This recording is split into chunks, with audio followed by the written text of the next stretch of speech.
Welcome reefers, thanks for joining me back on my Red Sea MAX Nano reefing channel. This video is all about the extras that I needed alongside the actual Red Sea MAX Nano tank, and it can get quite pricey. Again, I tended to go get most of my stuff from at the moment from Kraken Corals. Wonderful service at that company, and I will certainly be going back there. But on Tuesday night, it was like Christmas. I got a huge delivery of marine equipment, and I'm just going to talk you through some of the things that I've actually got from my Red Sea MAX Nano, and also later down the line that I will perhaps produce some more videos about what I think about these products and how they've helped or not, in the case may be, in creating a successful reef tank. So one of the first things I bought was the Nanotech biospheres, natural filtration. I've heard very positive things about these. I'll be using these from the outset when I'm helping to cycle the tank. Hopefully it gives some of the microbacteria something to grab onto and start to colonize in the rear sump of the tank. I've also heard that it's quite important to create the aeration of the water, the movement of the water, and try and replicate the waves in the sea. So, following the advice of Nathan Willard, I've gone for the Tunzi 6040 wave maker. I've only got the one at the moment. We'll see how we go. I'm going to attach it to the back left corner below the kind of filtration grill and see how it gets on there. I've got a feeling I might need to get two of these, one for each corner, but we'll see how we go with the one to start with. In my previous video, you probably heard me talking about the auto top off and the problems with the Red Sea auto top off. It only lasts a few days, so I've automatically gone out and bought a larger tank underneath here to store some RO water, and alongside that I've got the Tunzi Nano auto top off. So with the tank and this, it should last about 2 weeks by itself, just topping up the water in the aquarium, which means it's less time for me to be having to fill that up. Couple of other things.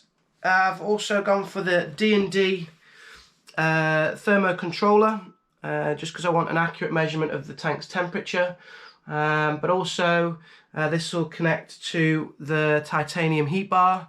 I don't have a chiller at the moment. With it being October, I thought maybe I can get that later down the line, perhaps next spring or something.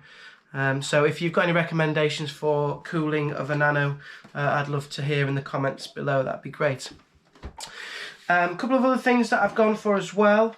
It's a bit premature, and I probably don't need these for another kind of 2 or 3 months, but I've gone for the H2O dosing, 4 dosing lines with Wi-Fi connection. So this will allow me to, when I get the corals in there, hopefully to dose alkalinity, calcium, and all for reef is what I've gone for in terms of the main dosing of the tank, and that comes with the dosing containers as well. I've got some dosing containers. One of the last little updates is the lighting. Now, the Red Sea LED 50 is apparently a really good light, and I know Reef King, he's had a lot of success with that light on his tank with his corals. But I've been quite impressed with the BRS TV video on the Radian Gen 5s. So I've done a little bit of research to try and find out how I can get a set of Radian Gen 5s onto the Red Sea, and I've managed to find out hopefully how that's done. So I've got the Radian Gen 5 XR15 Blues, again from Kraken Corals, rated at the moment one of the best lights. And one of the things that I've picked up by watching the videos is the importance of good lighting to ensure the success of your aquarium. So I've gone for the Radiant XR15 blues. Apparently a really good light for growing a mixed reef, and hopefully this will help me to grow some nice SPS corals towards the top third of the tank up here, and they'll get plenty of par with that light. But with that, I've also had to go onto eBay and speak to a chap, which I'll mention in another video because I've forgotten his name, but I'll update you on another video when I fix the Radiant Gen 5s to the tank. But you have to have this adapter which allows you to attach the sump and also the Radiant bracket onto this particular point here.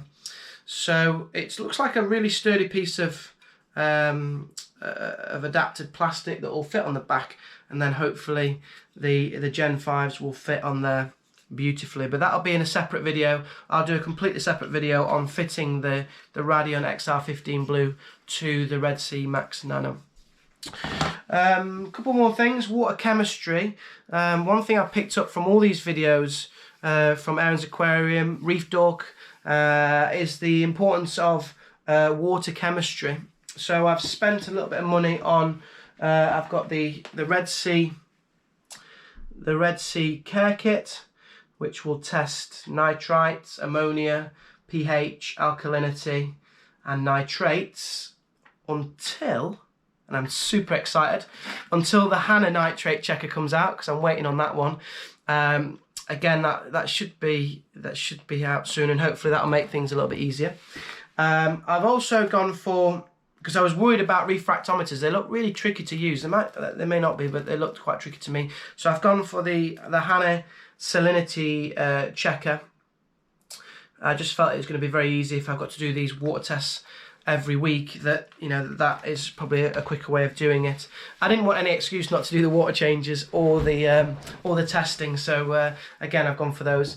I've also got a HANA alkalinity checker for when I start growing the corals, and a HANA calcium checker as well. Again, this one I picked up secondhand from eBay, but as you can see, there are bargains to be had. This is a calcium checker by HANA, again helping me with my water parameters. The last thing that I purchased is some Reef Glue and some D&D Aquascape. I didn't really know which one to go for, to be honest, so I got both, and then let's just see which one fits the rocks better together. And finally, my TMC Eco Reef Sustainable rock, and I went for the Box A. Here it is, the Box A Eco Reef, and that comes with a huge array of 7 or 8 rocks. I don't know if you can see that on the back. 7 or 8 rocks, and you can actually, they're already shaped, so you're guaranteed to get these shapes of rock, which I thought was a really great benefit of going for this type of rock. In my next video, I'm going to be putting that rock together, hopefully creating a great aquascape, and then putting the stuff into the tank, and we can get going. Thank you very much for watching. Hope you've liked the video. Hope you found it quite informative. I will be doing further videos on some of the things I've talked about in this video. If you've enjoyed the video, give me a thumbs up, give me a thumbs down.